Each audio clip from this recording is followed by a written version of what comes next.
काफ़ी समय से सोच रहा था कि जिस फील्ड में मैं काम कर रहा हूँ मैं बस उसके ऊपर भी थोड़े से वीडियोस बनाना स्टार्ट करूँ। आजकल मन की बातें, इधर उधर की बातें तो बहुत कर ली समाज के लिए, लेकिन आज मुझे ऐसा लग रहा है कि काफ़ी ऐसे न्यूज़ मैंने पढ़े कि आज के समय में जो मेरा यूथ है उसको पता नहीं, स्कूल कॉलेज में मुझे भी पता है कहीं पर भी फाइनेंशियल नॉलेज की बात नहीं हो रही है। आज अगर 5-10 दोस्त बैठे हैं तो वहाँ पर भी इधर उधर की ये वो सब बातें होती है, लेकिन फाइनेंशियल नॉलेज, फाइनेंशियल अवेयरनेस की बातें नहीं होती। लेकिन मैं जब सिखा रहा था, क्योंकि मैं फाइनेंशियल नॉलेज दे रहा था एक ऑर्गेनाइजेशन के अंदर, तो वहाँ पर मैंने देखा काफ़ी लोग ऐसे थे जो अच्छी अच्छी डेजिग्नेशन से रिटायर हुए हैं, अच्छी जगह पे काम किया है, लेकिन फाइनेंशियल नॉलेज के बारे में पूछे तो वो नहीं पता। काफ़ी अच्छा काम करके आए थे लेकिन वो नहीं पता कि जो एक्चुअल में पता होना चाहिए। तो मुझे आज लगा कि फाइनेंशियल अवेयरनेस के ऊपर मैं थोड़ा धीरे धीरे कंटेंट देना स्टार्ट करता हूँ। तो सबसे पहले मैं जो वहाँ पर सिखाता था वही चीज़ आज मैं देख रहा हूँ कि आप फाइनेंशियल प्लानिंग में सबसे पहले, आप हो या मैं, पैसा कमाते तो सब है। मेरा एक सवाल रहता था कि आज के समय में पैसा कमाना डिफ़िकल्ट है या उसे बचाना। उस वक्त हर कोई मुझे आंसर करता था कि आज के समय में पैसा बचाना बहुत डिफ़िकल्ट है, क्योंकि पैसा हम बचाते कैसे हैं कि लोग हमें जैसा जैसा गाइड करते हैं हम वैसे वैसे इन्वेस्ट कर देते हैं अलग अलग जगह पे। बैंक में जाते हैं, बैंक वाले बोलते हैं भाई सेविंग में पड़े एफडी कर दो। पहले से एफडी ही चली आ रही है, क्योंकि एफडी सबसे बेस्ट है, सबसे सेफ है। रिस्क नहीं लेना है तो एफडी कर दो, लिक्विड फंड रहेगा एफडी कर दो। लेकिन एफडी की अगर बात करें तो एफडी में रिटर्न कितना मिलता है? 6%। 6% अगर रिटर्न कैलकुलेट करें तो 6% आज जो मिल रहा है, आज से हम 15-20 साल 25 साल पहले की बात करें, उस वक्त ब्याज की दर कितनी थी जो इंटरेस्ट मिल रहा है? मैंने काफ़ी लोगों से पूछा तो वो लोग बता रहे थे कि हमने 12% 15% रिटर्न देखा है। आज कितना मिल रहा है? 6%। जो कोविड का टाइम था उस वक्त कितना हो गया था? 4.5% 5% के आसपास। तो यानी हम देख रहे हैं कि ईयर ऑन ईयर जो हमारा रिटर्न इंटरेस्ट रेट है वो डाउन हो रहा है। उसकी वजह क्या है? तो मेन चीज़ है कि जो कंट्री डेवलप हो रही है उसको डेवलप करने के लिए गवर्नमेंट को पैसा लगता है। तो अगर हम जो पैसा बैंक में एफडी करते हैं वहाँ से वो पैसा, क्योंकि उनको पता है कि एफडी है तो लॉन्ग टर्म के लिए पैसा रहने वाला है, तो वहाँ से वो पैसा इंफ्रास्ट्रक्चर डेवलपमेंट में ऐसी जगहों पे लगता है। वहाँ से जो रिटर्न मिलता है उस हिसाब से हमें वो इंटरेस्ट शेयर किया जाता है। लेकिन मैं अगर बात करूँ जो डेवलपिंग कंट्री है, क्या ये वहाँ पे हमें जितना आज मिल रहा है उतना इंटरेस्ट रेट मिल रहा है? नहीं मिल रहा है। ठीक है, तो वही चीज़ अगर हम आने वाले समय में देखें, जो पहले के रोड थे, जो रास्ते थे उबड़ खाबड़ ये वो, आज भी है काफ़ी शहरों में, आज भी ऐसी ही कंडीशन है।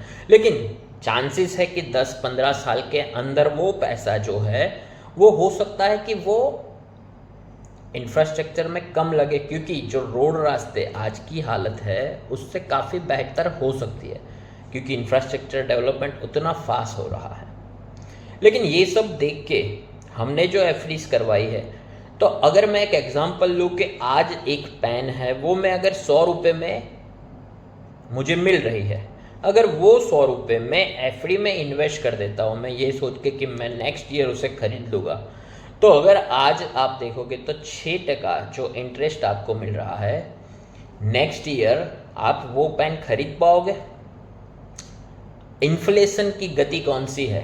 तो 6-6.5% के हिसाब से इन्फ्लेशन भी बढ़ रहा है, यानी कि महंगाई दर जो है वो भी 6-6.5% के हिसाब से बढ़ रही है।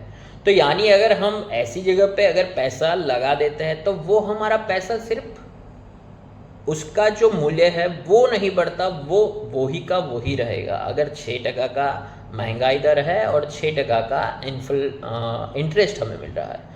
तो 6% के हिसाब से हमारा पैसा सिर्फ बच रहा है, उसमें हमें कोई एप्रिसिएशन नहीं मिल रहा। तो हमें ऐसी जगहों पे इन्वेस्ट करना चाहिए कि जहाँ पर हमें हमारा पैसा आने वाले समय में बढ़ के मिले। तो कौन कौन सी ऐसी जगह है कि जहाँ पे हम अलग अलग हमारा पैसा डाइवर्सिफाई कर सके। क्योंकि सबसे पहले अगर बात करें तो मैं एक एग्जांपल देता हूँ। आप कहीं दूर एक जगह पे चले जाते हैं कि जहाँ पे ना ही कोई ऐसा ट्रांसपोर्टेशन है, दूसरा कि ना ही वहाँ पे कोई अच्छा नेटवर्क है। उस जगह पे गए, आपने एक पॉकेट में अपना वॉलेट रखा है और दूसरे में थोड़े से पैसे। आप वहाँ पे गए और दोनों चीज़ें आपके पास से चोरी हो गई। तो अब आपको घर पे वापस जाना है तो कैसे जाओगे? नहीं जा पाओगे। तो उसकी जगह पे आप अपने पैसे को अलग अलग, हमारे पास जितनी जेब है उसके अंदर अगर रखते तो कम से कम घर पे वापस जाने के लिए तो पैसा बच जाएगा।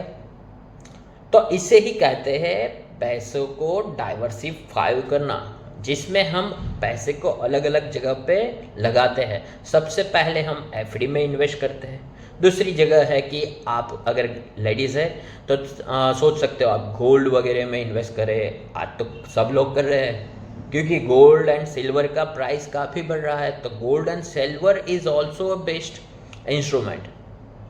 तीसरा अगर आप देखें तो गवर्नमेंट्स बॉन्ड्स, कॉरपोरेट बॉन्ड, ये भी होगा। चौथा देखो तो स्टॉक मार्केट, म्यूचुअल फंड्स जैसी जगहों पे जहाँ पे हमें पैसा काफ़ी अच्छा रिटर्न देता है। और मेन चीज़ घर अपना होना चाहिए, यानी रियल एस्टेट में भी इन्वेस्ट करते हैं पैसा। तो ये सब होगा अलग अलग पैसे को डाइवर्सिफाई करना।